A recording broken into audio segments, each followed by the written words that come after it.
another very important topic. Is it really always the leader's fault when something happens on the dance floor?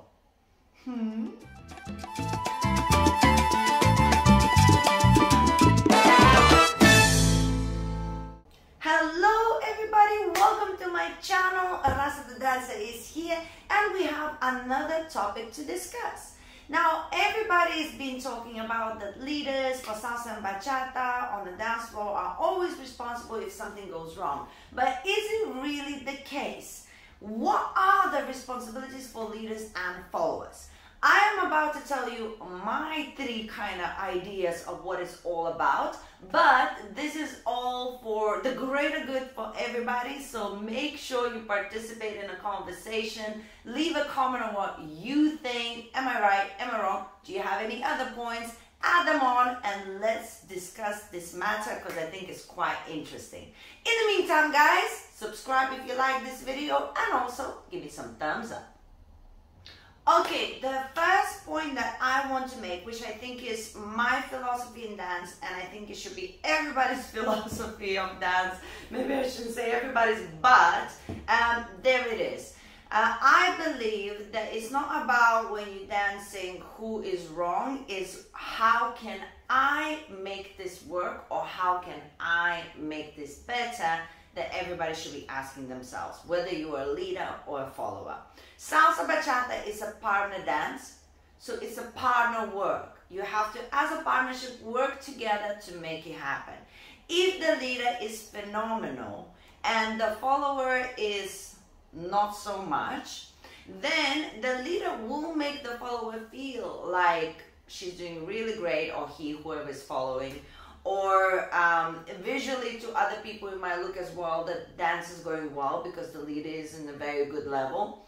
But the leader will be struggling all the way through, not enjoying himself so much, and it just becomes a whole hassle situation, right? And it goes vice versa. The follower might be the most incredible follower ever, and the leader might be not so much, and the follower will, you know, bring the leader's level up, and so it will seem like everything is going so well, but in fact the follower will be like, oh my God, why is this happening to me? So it's a partner dance. Everybody should mind their own business. It's not for you or you or you to say who's doing wrong or who's doing what. There's a lot of the times people say, oh, he's a bad lead or she's a bad follower or whatever that might be, and actually they're more referring on the type of style they have as they do the leading and following rather than the actual techniques. Sometimes just our styles are different, so we feel like the other person is doing something wrong because we can't, you know, understand what they're exactly trying to do.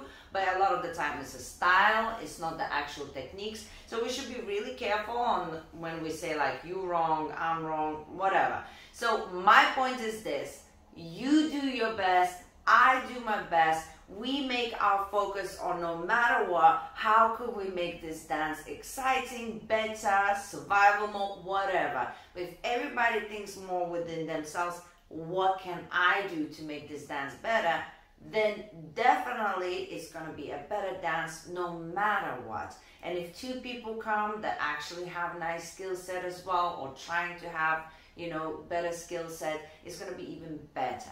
So less pointing fingers and more just focusing internally on how to be a better dancer yourself and in a partner work. What do you think?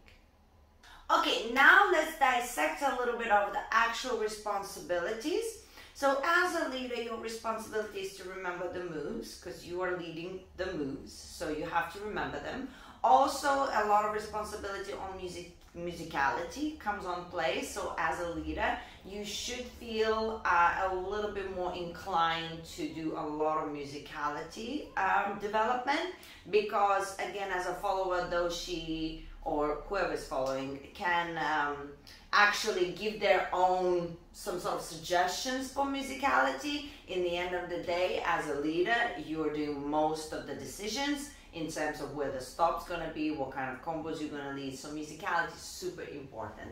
So your responsibility as a leader is to lead the combinations, to remember them, musicality, dance on time, and you know, express the music, and of course to look after the follower, because again, you leading the follower into the combinations, so you have to make sure she's safe.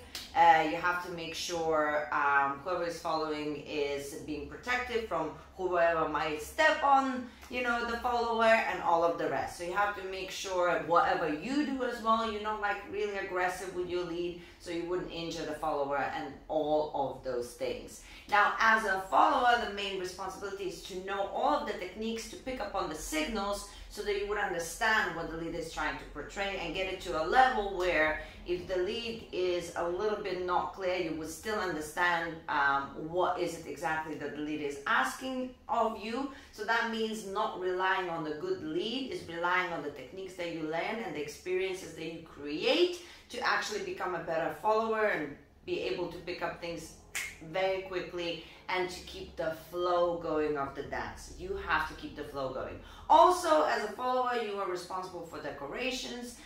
Leader is so focused on making you move and making you do well with the combinations. So as a follower, we tend to decorate the combinations, whether with the style, whether with the flow, some different kinds of interpretations. We bring different flavors to the dance. So we decorate all of the combinations that might happen, and that is individually, I think, the most important responsibilities for the leader and the follower.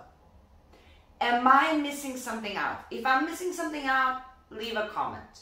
What do you think I'm missing out? Okay, and final point I want to make for this video is connection. So in a partner work, you also, besides all the responsibilities, you want the dance to feel nice. So there is a responsibility in connection as well, trying to find it. Now, a lot of the dances, you might have an immediate connection with somebody for no reason whatsoever. And it's not necessarily because one is a good dancer and the other one is. No, sometimes you just connect with somebody immediately because of their energy, because of the way they smile, maybe you fancy them. Many reasons. But sometimes the connection is immediate when you're dancing, so you have a good dance no matter what. It could be the worst piece of dance ever, and you're just having the best time ever, right? So it's that connection that takes it to another level. It's not mechanic anymore. There is something beyond that. It's something that we're all searching for. That's why we love dancing so much.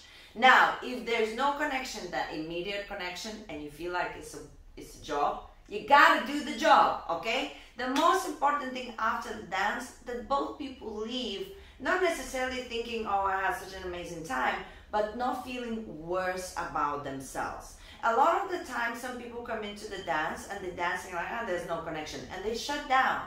There's still 2 minutes and 55 seconds to go. I'm leading you or following, and like it's dead, nothing there. Empty vessel, yes, just because they decided they can't connect with me anymore, or maybe they're just not there in general. I don't know, but my point is, you take care of my soul. You ask me to dance, at least smile now and then, or make an eye contact sometimes, or you know, now and then you're doing something, acknowledge me. Whatever that might be, both of us are responsible for that dance to have some sort of meaning. Maybe like whatever that might be, yes? But the point is, sometimes the connection is not there, so somebody shuts down and then the other person leaves thinking worse about themselves. Like, what did I do to make it, you know, make that person feel this way, that they don't respond to me at all? So please be mindful on creating connections. This is for both leaders and followers. You hold responsibility to make sure that the person you're dancing with doesn't leave this dance feeling worse about themselves. Yes? Couple of little tips here. I like to, for example, if I'm dancing as a leader or follower, and the other person is not like looking at me or like completely ignoring me, I like to literally get in their face. Literally do something like, I'm dancing, I'm dancing, I'm dancing, I'm going. And just to get them like to respond, like, what is she doing? And then I'm like, and they suddenly their life comes back. You know, sometimes people just get, whether anxious or anxiety or thing, it might nothing to do with the fact that they really don't like you. It might be other things are happening to them as they're dancing. So sometimes just to make something real dramatic to catch their attention, it actually works, because they come back to life and they're like, oh, I'm dancing with this person. Sometimes you make them smile. Maybe you do a move that is a little bit funny. Maybe, you know, you shake your boobs, which you shouldn't. As in, I'm not... I find this funny. I didn't mean it in a sexual way, okay? What I'm trying to say is sometimes that you draw the people in you. I mean, I know it sounds like, why do I have to do this? Because as I say, sometimes people are just in their own head, and you're helping them to come out of their own vessel. So I really say, leaders and followers, third point, make sure you try to find that connection, just to make sure that your one dance that you're having for like 5 minutes or something is not a waste of your time. Thank you guys for watching. Please communicate. Tell me what you think. I love making videos when you have something to say. There's so many ones that I read and I'm thinking, I have not thought of that point. So you're making me a better teacher, and you're educating everybody else as well. Express yourselves in the comments, guys. If you'd like to watch more videos about what I think about the dance scene and the teachers and all of the rest, you can check out these videos as well. Keep communicating with me. I absolutely love this. And now, I send you my kiss, and I'll see you soon.